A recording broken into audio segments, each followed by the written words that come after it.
Right. Good evening, everyone. I'm going to start. The recording has also started. Welcome to the new faces, Dieter. Welcome, Noah. Welcome back. We saw you last time. Welcome to Benjamin and Tabile. I see there's almost 15 students registered for the module. So most of you I haven't met, which is unfortunate. I do hope that we see students joining as we continue. Obviously, there's always some red tape and hassles with registrations and so on. So let's hope things settle. I want to share.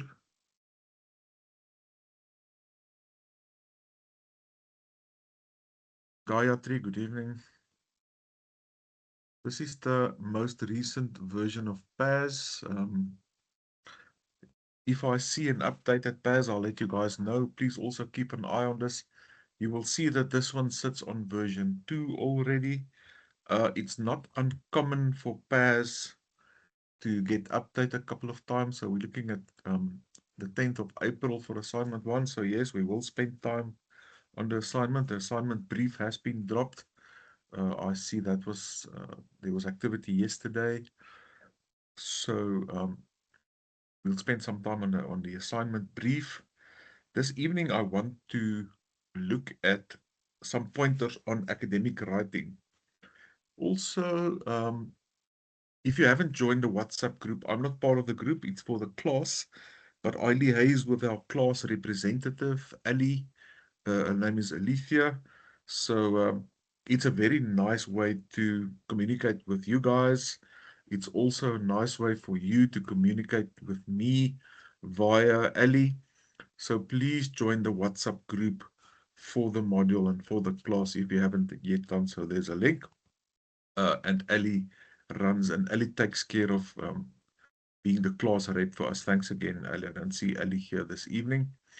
Then, yeah, we'll keep an eye on PAS. We did speak about us. I'm going to set you guys up for ICE Task 1 next week. And we'll talk a bit more about ICE. My YouTube channel is a public channel where you can go back to sessions. Especially for the new people, remember, you are postgrads now. This is not about teaching you content or hammering slides into your head. You've got a textbook. The textbook is the absolute starting place of your research.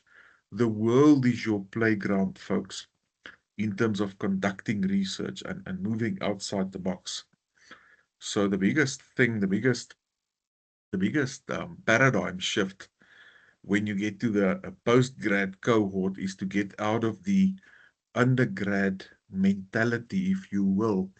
Remember, like I said to you guys, in undergrad, we test your memory retention with a minimal degree of application. With postgrad, it's much more application. So NQF8, it sits at the same NQF level as an honors, which means you can go one up, you can go to a master's, um, you can go literally, and you can do horizontally, and you can continue. But postgrad is not about trying to remember and memorizing stuff from a textbook. You are not memorizing knowledge, as it were.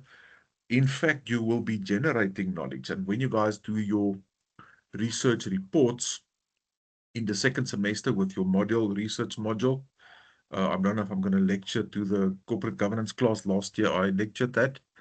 You will create new knowledge. You will generate and compile knowledge that we didn't have. You're going to fill a gap.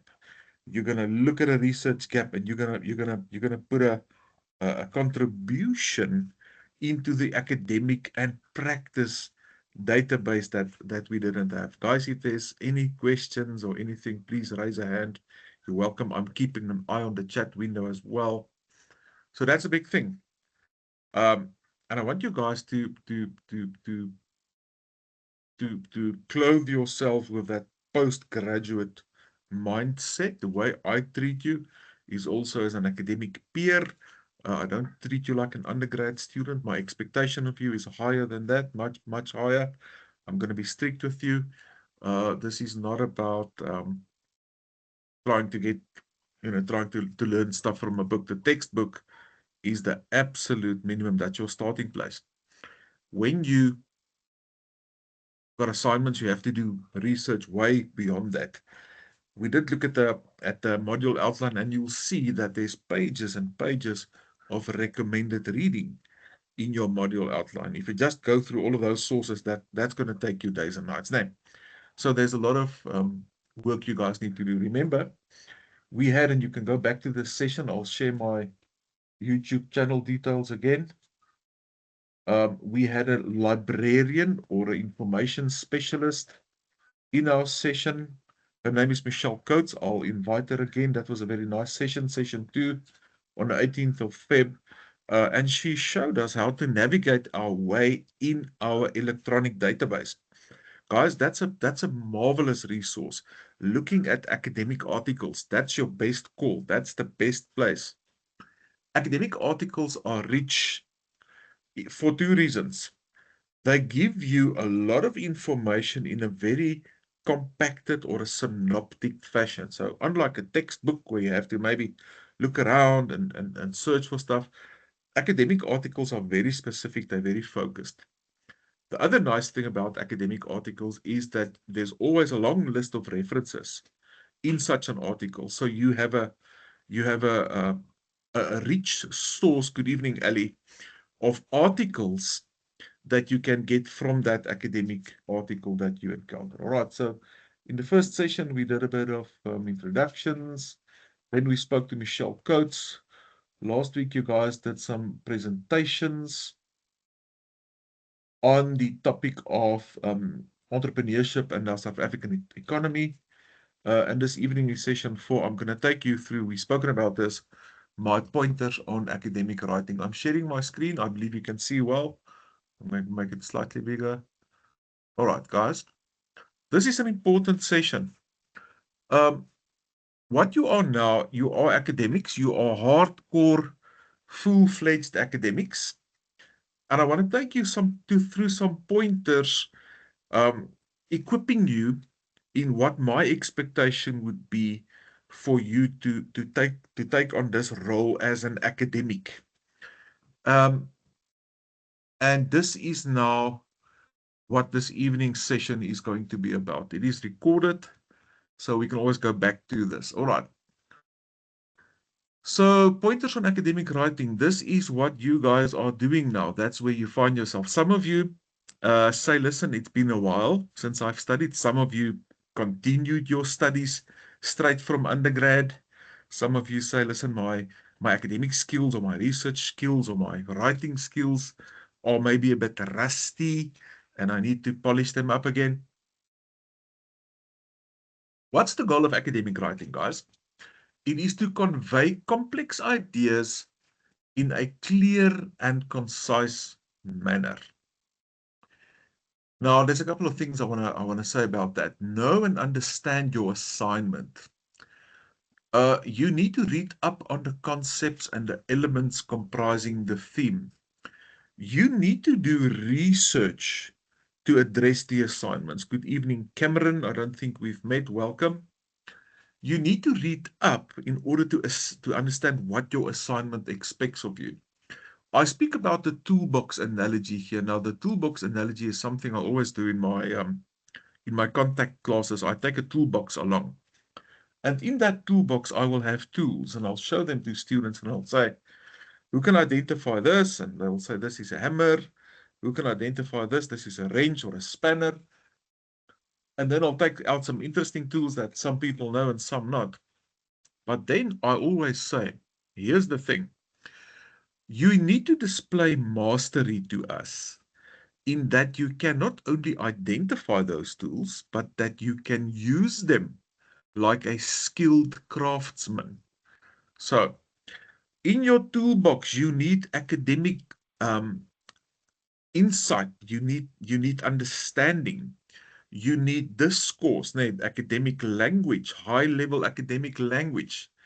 And in your toolbox with equipment, You need to now construct and build the academic submission that you put forward for marks. That's your output, your research output. Remember, we said also in our first or second session that with the whole in a university status application, there's a lot of focus on you guys and on the research output from the post-grad cohorts, because essentially universities is all about research. So as an academic gatekeeper, I wanna leave this thought with you to say, can your research stand up to scrutiny from the whole wide academic world? Remember, if you submit your research report second semester and your mark is above a certain threshold, we will determine what that is. We will publish your report in our library. It becomes part of the global academic database. It's there for the whole world to see. So think about that, and think about the responsibility that sits on your shoulders then as an academic and as an academic gatekeeper. So there's a wider sort of thinking behind all of this. Now, you are an artist, guys. You are using words to construct your final project. You are becoming a master wordsmith. I like that. You are wordsmiths. That's what you use to compile your work. And that's all you have. You cannot submit something and tell me, listen, sir, I want to take you for a coffee or a breakfast. There's so much more I want to tell you. We can't do that, right? You've only got your keyboard or your pen, and you have to make magic with your keyboard and submit, and that's what we have to assess. Right, another thing specifically with assignments, start at the right place. Don't just jump in somewhere.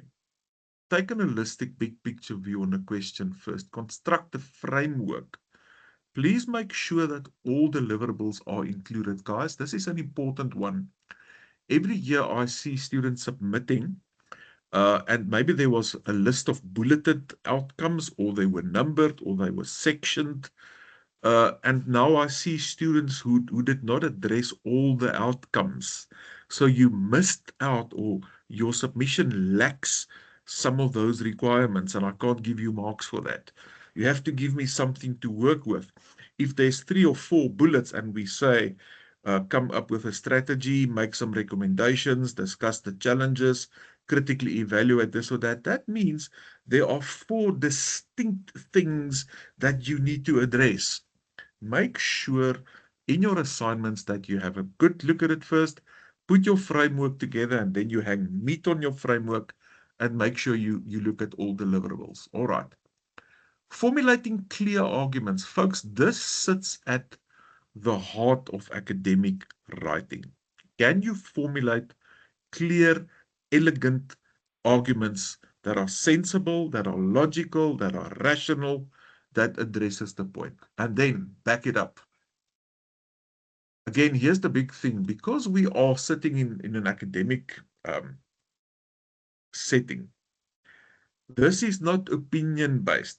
We can't, like standing around a braaivleis vuur, a barbecue fire, talk from opinion. We can't shoot from the hip, as it were. We need to back up what we say with evidence, with scholarly evidence. Remember, there's a problem, and that's essentially what you're going to get. You're going to get some scenario, some problem situation, some difficult situation. Practically, you have to consult theory, scholarly work. You have to marry those two.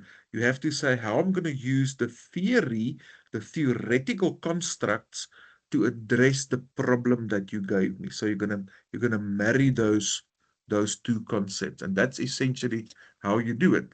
It's not your opinion or what you think or this or that. This is an academic solution to whatever problem we throw at you. I like to use this term. Look at this. Evidence-based reasoning. Evidence-based reasoning. And that's what you guys need to think about.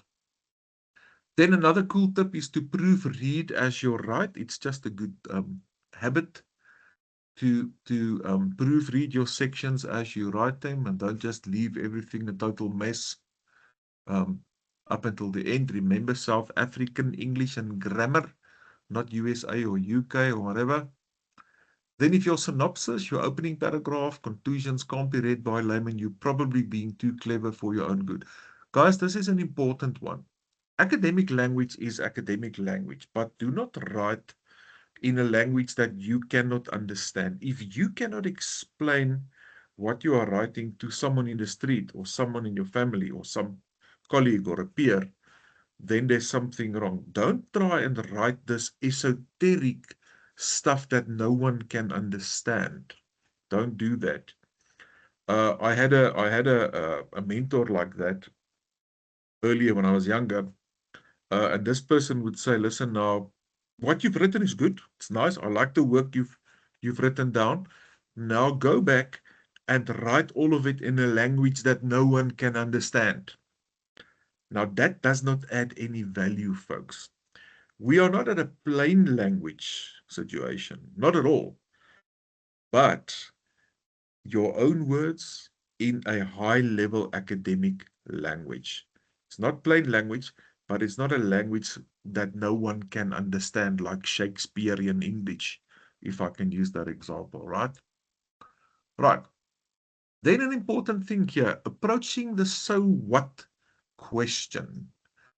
Academic writing is considered successful when it answers the so what question or problem statement, best described by the following guidelines to be answered in the text. What's the issue? Guys, I want to get rid of the word issue from my academic vocabulary. I don't like the word. So when I see it nowadays, it upsets me. And please don't ever use the word issue in your academic writing. But what's the issue? What's the central issue? What's the story? What is this about? Do you understand what the issue is? Do you understand why we are looking at this problem?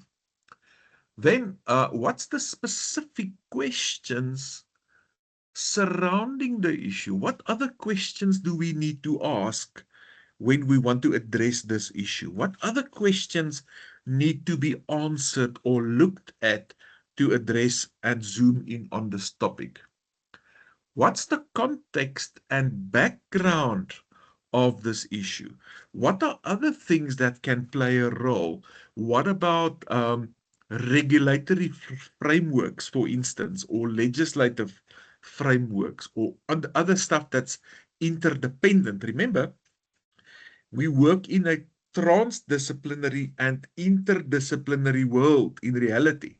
So there's other things that comes into play, providing context and background to what we are looking at now. And then very importantly, why does this issue matter? Can you understand and explain and demonstrate to me why this issue matters at all?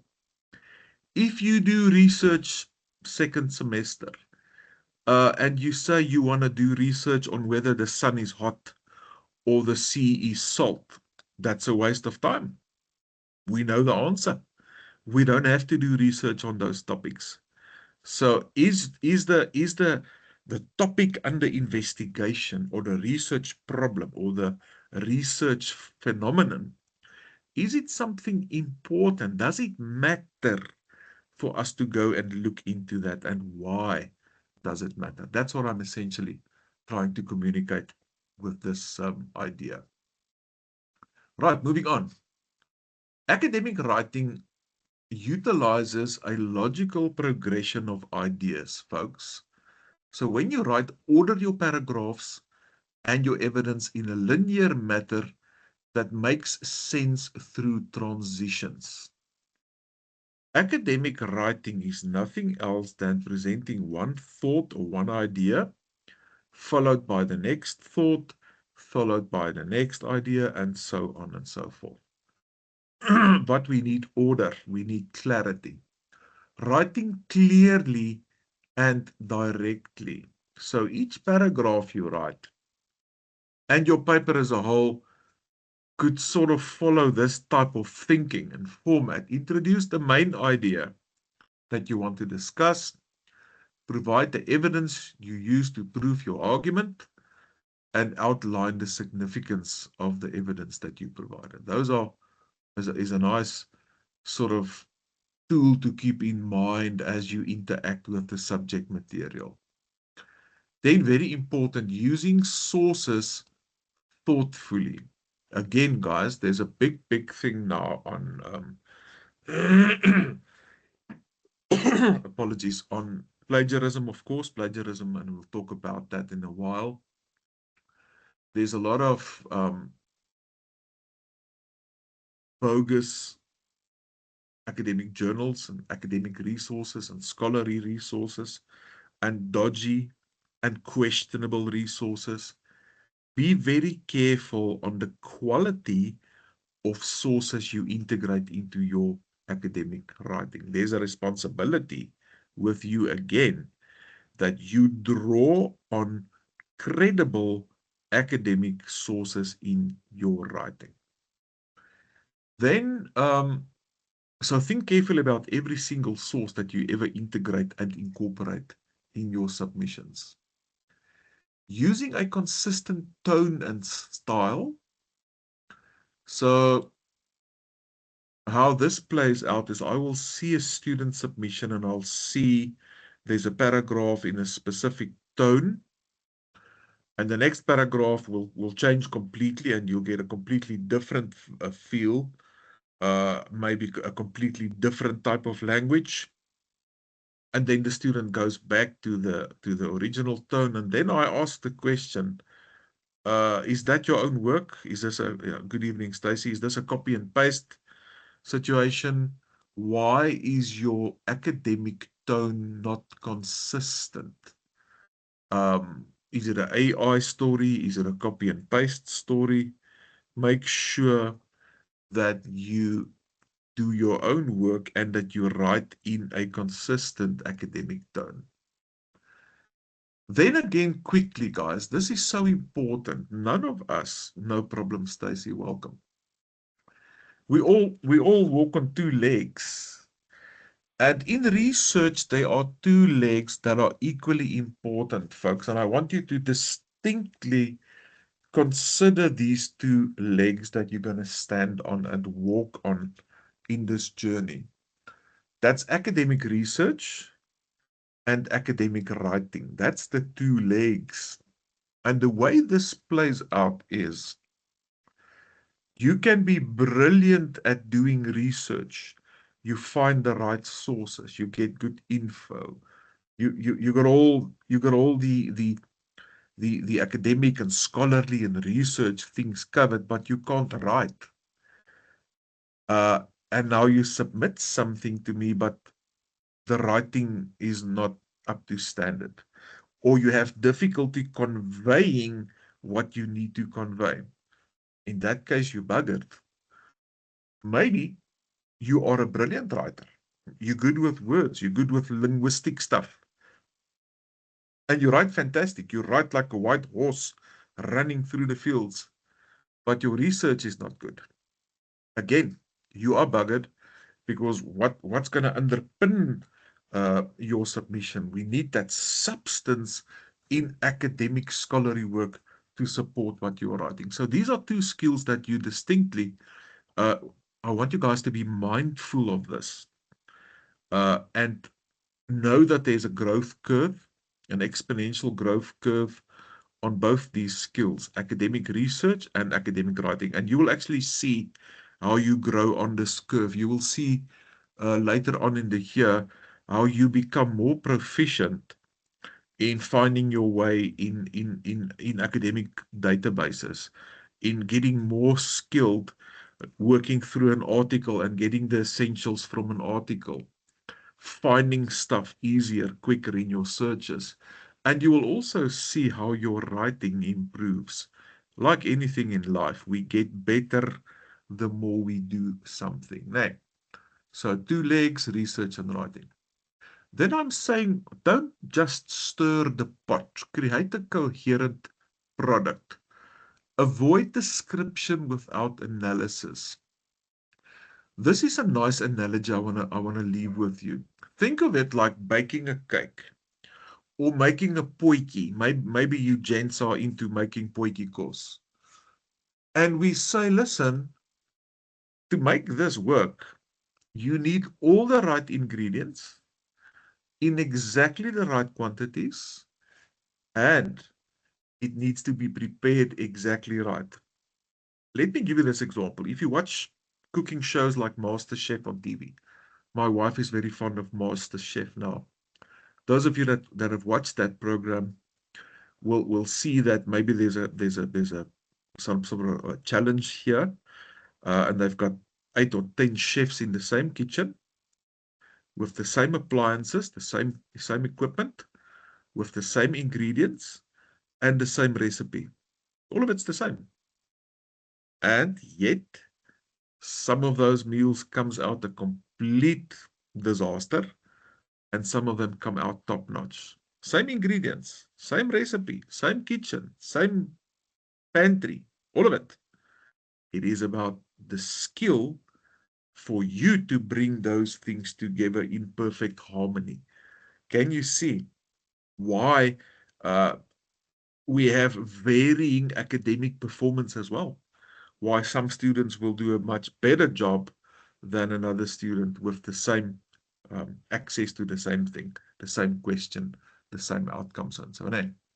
So think about that. You are constructing something, but you are the expert that puts this together. Attention to detail. Think of a Jamie Oliver in his kitchen, how he's in control, how he sort of demonstrates to us that he knows exactly what's going on, and he tests and he turns the temperature up or down, and he does that and he adds this and he takes that away. It's a process of managing responsibly this whole process. And that's the expertise that I want you guys to demonstrate in your research and academic work. All right. Then we said, take small steps. Don't jump to conclusions, guys. That's a big thing. Don't jump to conclusions. Don't make big deductions from what you see there. Research doesn't work like that, and academic writing also doesn't work like that. navigate Navigate your way by way of intelligent formulation of arguments. And that is essentially what you will be evaluated on, is the quality, this is it, the quality of the arguments that you formulate in your writing. Um, we're looking at credibility. You will hear me talk often about academic rigor, scientific credibility, scientific objectivity. You guys are scientists, you are researchers now. That's also how you will refer to yourself. When you write your reports, you will say the researcher did this or that. So that's how we see you guys as scientific contributors. So don't write stuff that's outrageous or unfounded. Here's a big one, shopping list writing. I don't want to see shopping list writing. What does shopping list writing mean? Can anyone tell me? Yes, if I say avoid shopping list, what does it mean?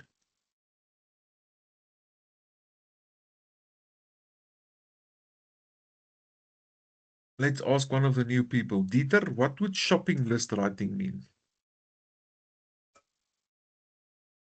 For me, it's listing a whole bunch of things without substantiation, without full sentences, incoherently, and then you're just rattling off facts thinking you're going to get marks for it, but you're actually not even making an argument. I like the answer, and I like what you're saying, incoherently. This is something we encounter in especially when you deal with literature sources. So in a literature review, uh, the shopping list would look like this. Watson believes this. Jones states this. Mackenzie postulates this. De Klerk is of the opinion this, and you are literally shopping listing all these nuggets without the coherent golden thread, as it were. Listen to the difference. Watson argues A, B, and C. Mackenzie agrees with Watson but also points out D, E, and F. Jones believes that these models are inadequate and suggested this. De Klerk inverted this argument and postulated this. Can you see? I'm using my scholarly sources, but I'm building something. I'm constructing an argument. And it's not just listing those things there, but how am I now building and compiling my story and upholding my story by using those citations. So avoid shopping list. I think you guys understand exactly what I mean. Then some of the biggest swear words in research. I think AI is now also there. But I said plagiarism and assumptions. And quickly, Alethea says bullet point writing, yes. So you can write too cryptic and you don't link and integrate your writing in just giving bullets. Good point. Plagiarism, guys, I'm gonna tell you this about plagiarism. If there's a suspicion of plagiarism in your work, we stop marking. We literally put down our pen and your submission gets referred to the powers that be. Sobering, and hear this again.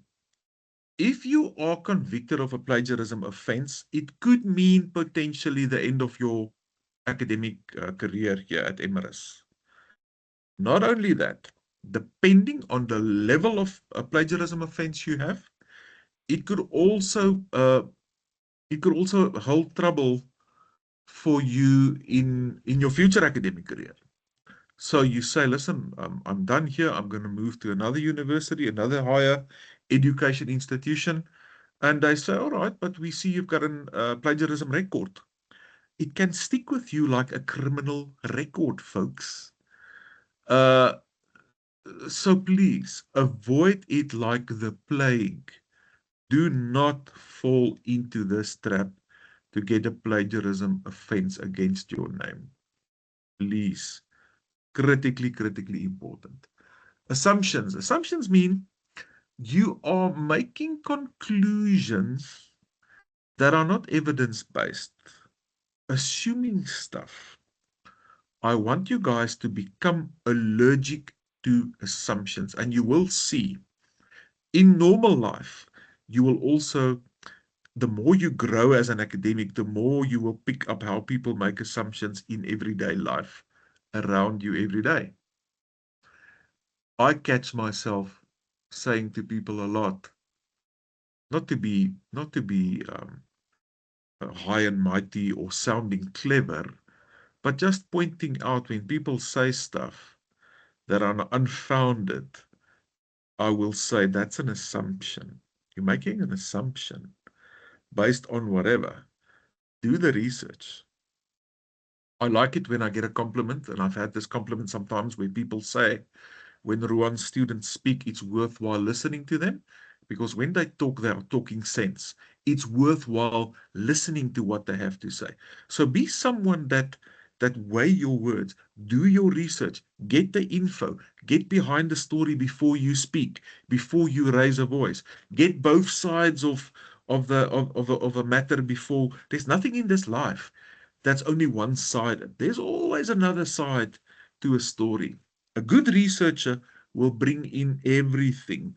You will look at all sides of a topic or a matter before you speak about that. That's just a good way to navigate yourself through life.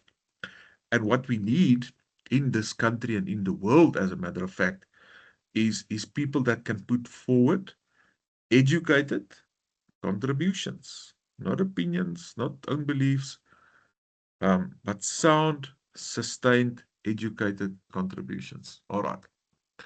The IIE referencing guide is your friend, user to the letter. You will see on the assignment brief, there's 5% and 10% penalties. Guys, I'm going to gooi you with penalties. I promise you. Uh, most of the time, it happens to every single student at least once. Then you're going to cry and kick yourself and say, why am I throwing 5% and 10% away? I'm talking about referencing style errors. I'm not talking about plagiarism. Plagiarism, something else. Plagiarism uh, takes a different route. This is referencing style errors. So you have in-text or reference list entries that are not in alignment with our 2026 Harvard adapted referencing guideline. 5% and 10%. Please, that's something that if you do lose marks there, you're gonna kick yourself, and then you'll see, oh my goodness, but this is serious. We look at everything. All right. Academic language is not colloquial. It's high level academic discourse, but it's your own work. Use your own works, guys. Don't use words unless you are certain what it means. I don't want to see you giving me something and there's words in there because you've used a thesaurus to change every second word to some funny word that no one knows the meaning of. That's not going to impress us at all. It's not going to make an impression. Use words that you know the meaning of. And if you don't know the meaning, go and do some research. And by all means, yes, it is high level. Academic language is, listen up. It's cold, clinical, formal, objective, to the point. It's never emotional. It's never dramatic. Guys, it's cold and clinical. It's formal. Please, I don't want you to use first person or second person. Please don't do that. And the reason is simply this. Uh, there's a different points of view by different scholars on this. Uh, most scholars don't like the use of first person, I. There are some that are okay with it. But here's my thinking. If you want to avoid putting yourself in harm's way, just avoid first person completely. That's just like saying to avoid being attacked by a shark, stay out of the ocean type of thing. Maybe your tutor or your lecturer or your supervisor is okay with first person, but it goes out to an external examiner who does not like first person, and it puts them in a bad mood because first person is something they do not support, and now they're reading your work with a different sort of uh, emotion attached to that. So avoid first person. That's good advice. Trust me. Here's probably the biggest problem I see in academic writing. This is such an important thing. I want to take a minute standing still at this. I call it contextual referencing problems. Listen to this sentence. Jones indicates that a sample size of 12 participants is suitable for qualitative research. That's a piece of theory. That's theory from a textbook. It's wonderful. It's nice. You want to use this scholarly reference. Now, you cannot say the researcher selected a sample of 18 participants from Blackbird Consulting and then say Jones 2018. Because Jones has nothing to do with this Blackbird Consulting firm that you're talking about. Jones has nothing to do with your selection of participants. You are simply using the guideline. Look at this. You can say something like this. A sample of 18 participants was selected from Blackbird Consulting. You did that. As this is deemed an adequate sample size for qualitative research, according to Jones. Can you see? You're bringing the reference in, but you are not ascribing that whole sentence to Jones. Guys, this first example is a form of plagiarism. And Jones picks this up that he has been cited. And he contacts the institution, Emirates, and says, listen, your students are referencing or citing me out of context. Can you see the problem? Do not cite scholars out of context or in the incorrect context when you use them. Guys, this is an important one. You have to bring it in, but you have to separate your thinking, your work, your ideas, your selections, your decisions from the scholarship you use to support your decisions. I think that's clear as crystal. I see this a lot. All right. Emotional language. The CEO of Tyron Industries went crazy when he saw the Fin report. No figurative speech, no metaphors, no literary writing, guys. Look at this nice sentence. The HR manager felt his belly burn like wildfire. He knew the day of reckoning with the board was approaching like a storm cloud on the horizon. I love this sentence, but it's not an academic sentence. All right, this is pushing it. This is making the point overly clear. For me, it's difficult. I like writing and I like sort of reading and poetry and stuff sometimes. So for me, I must be very intentional when doing academic writing, sticking to that academic tone, the formal tone, because I like using metaphors and figurative speech and so on. Don't do that. Not in academic writing, folks. Um, then I said, you are now on the other side of the fence, as we said at the beginning of the session, and you generate knowledge, you generate ideas, theories. Thank goodness you don't memorize them as you did in undergrad. Then I'm very, very open-minded. You can say whatever you want as long as you can substantiate your argument. Um, Inverted postulations. I give you a problem and I say company ABC has an opportunity to expand to the EU. And here's the details. Please suggest the way forward. One student says, this is a good time to do it.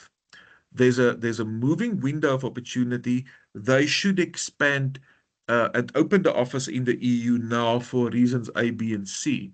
Another student completely inverts that argument and says this is not this is not the best idea to expand, even though there's an opportunity there.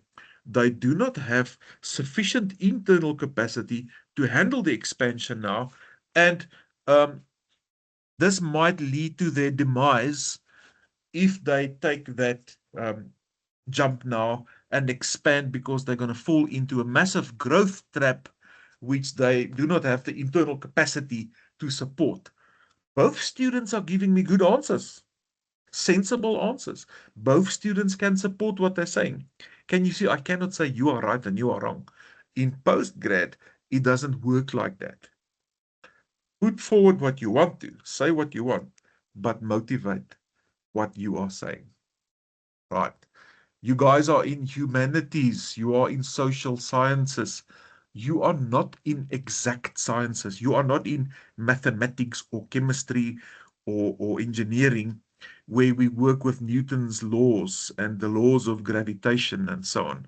Humanities, there's much more an open-minded and a broader scope of thinking on how you could address stuff. So think about that. 3 words that I want you to memorize is integrate, motivate, and substantiate. Integrate, what does that mean? Always integrate theory with practice. There's a problem, it's practical, look for theory, integrate. That's how you address it. Motivate. Tell me why you say this.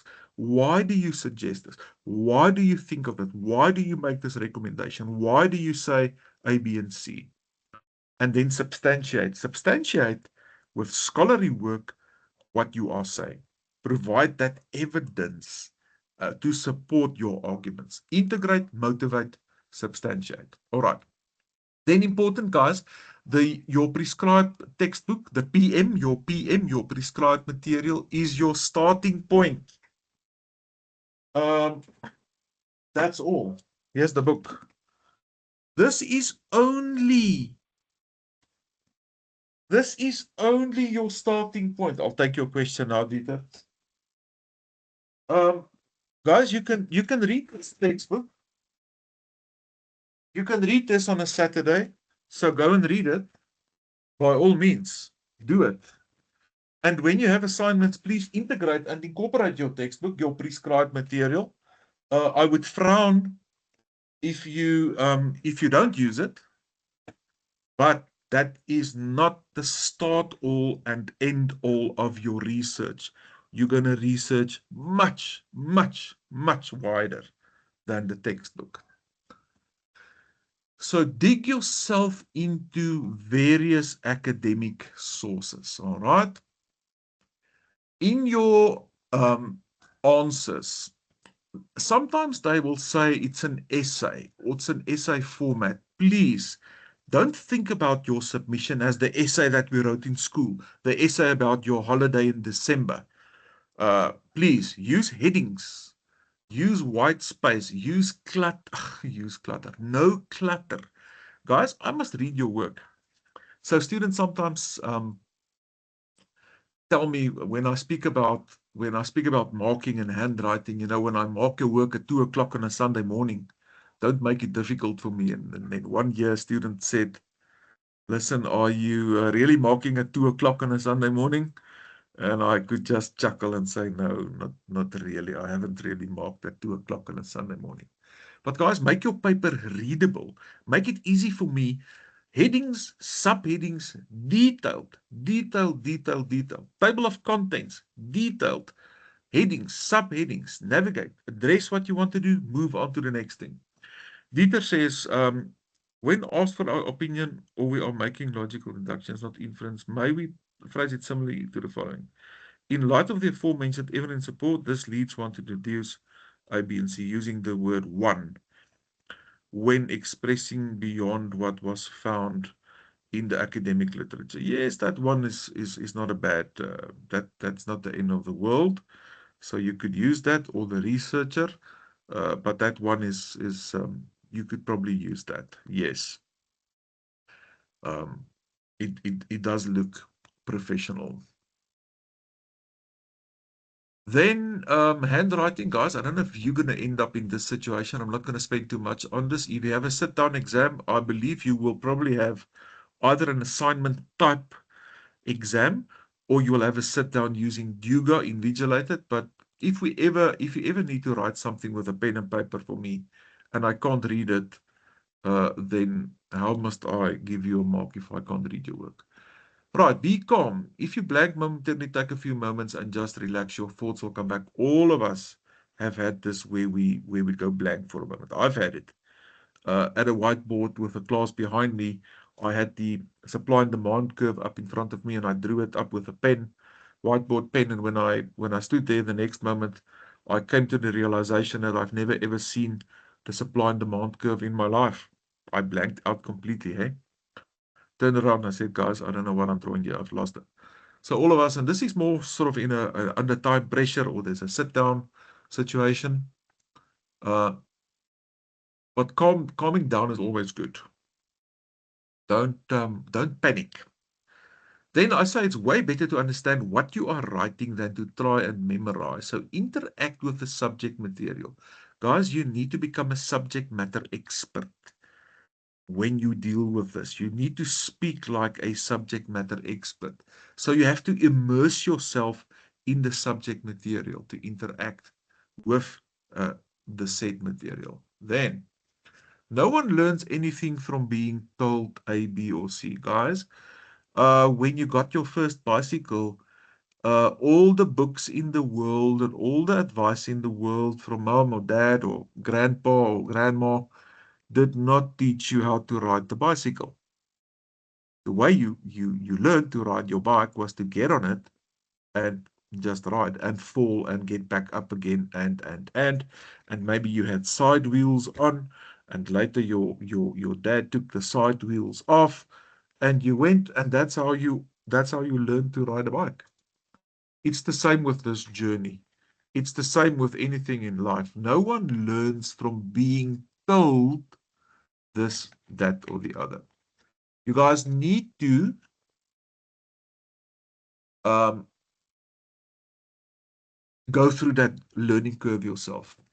I like to say that you are no longer dependent learners. You are now independent intellectuals.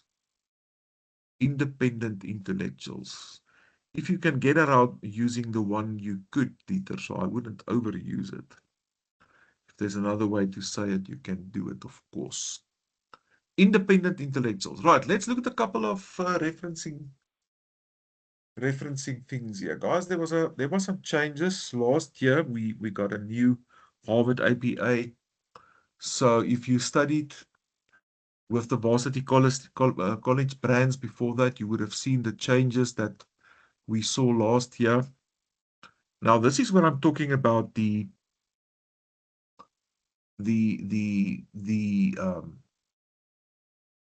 referencing style penalties.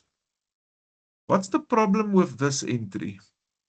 I want this from the floor. What's wrong with this one? Yes, anyone in the text, use the chat or put your mic on. What's wrong with the Hunter G 2006 entry, guys? Referencing wise.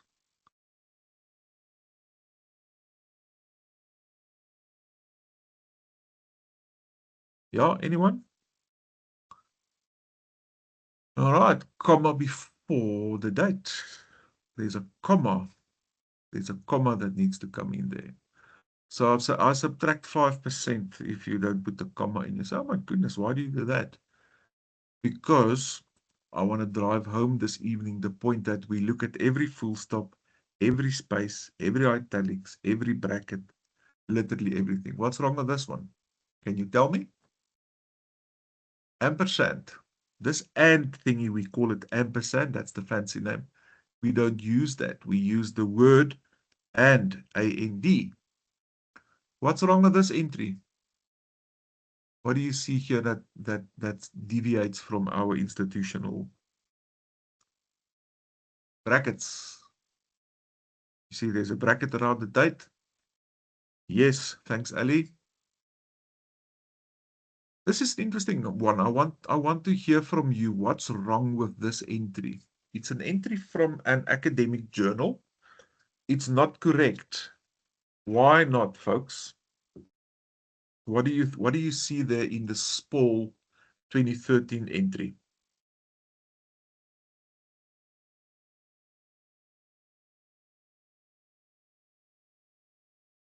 Yes, anyone?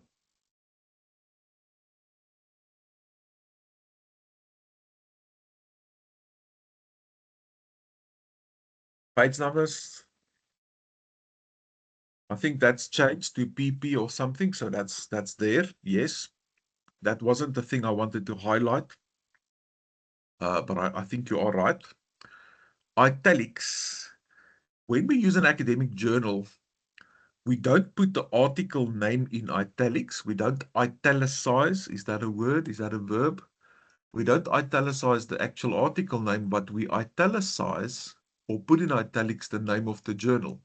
So the problem here was that should not be in italics, but the name of the journal.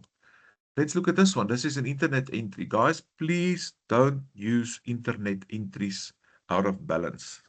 If I see you using a lot of online internet entries, it's going to put a question mark over the quality of your referencing. Your best bet is academic journals. No question about it. Yes, you can.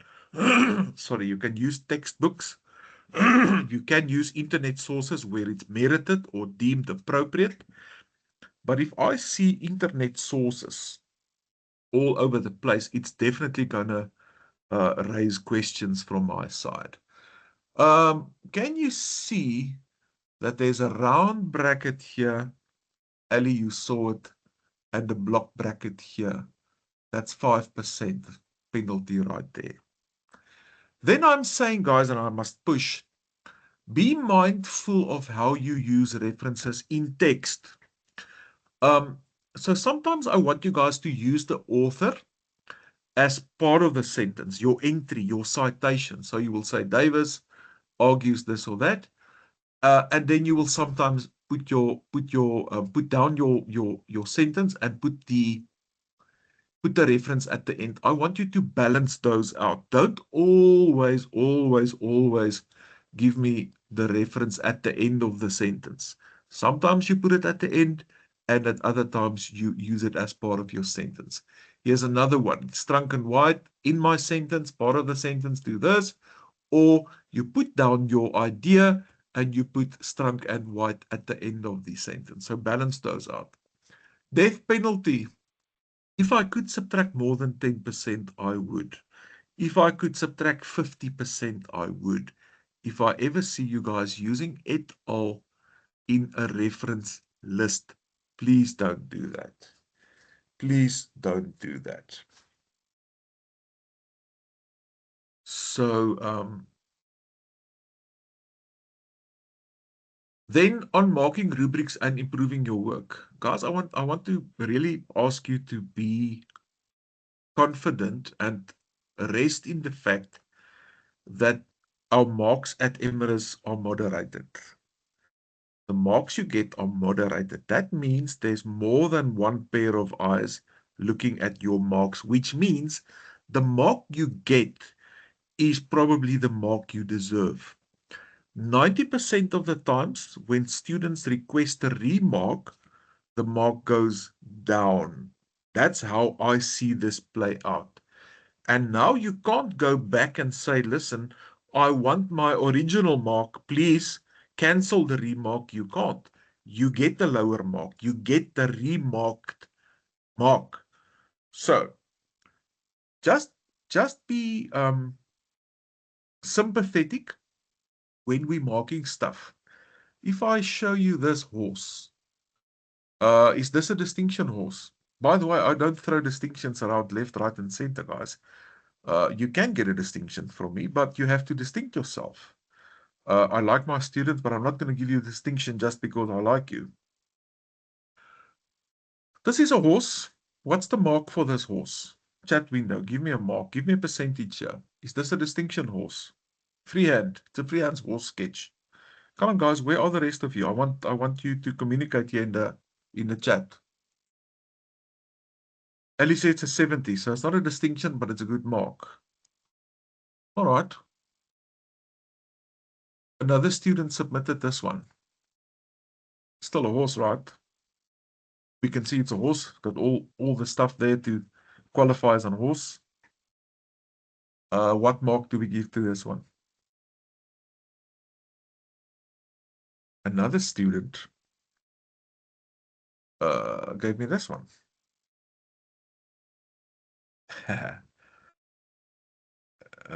2%. Ben says a 10. Tabile says a 40. So this is a failing horse. Look at this one. This student started out good and then things went wrong. Or they started out wrong and then got it right. Can we see this as a horse? Yeah, sort of. The first horse was from the boy, the mole, the fox, and the horse. 1%. Yeah, Benjamin, you are strict. And then look at this wonderful submission. I am a horse. Guys, sometimes students ask me, listen, so I got a 67.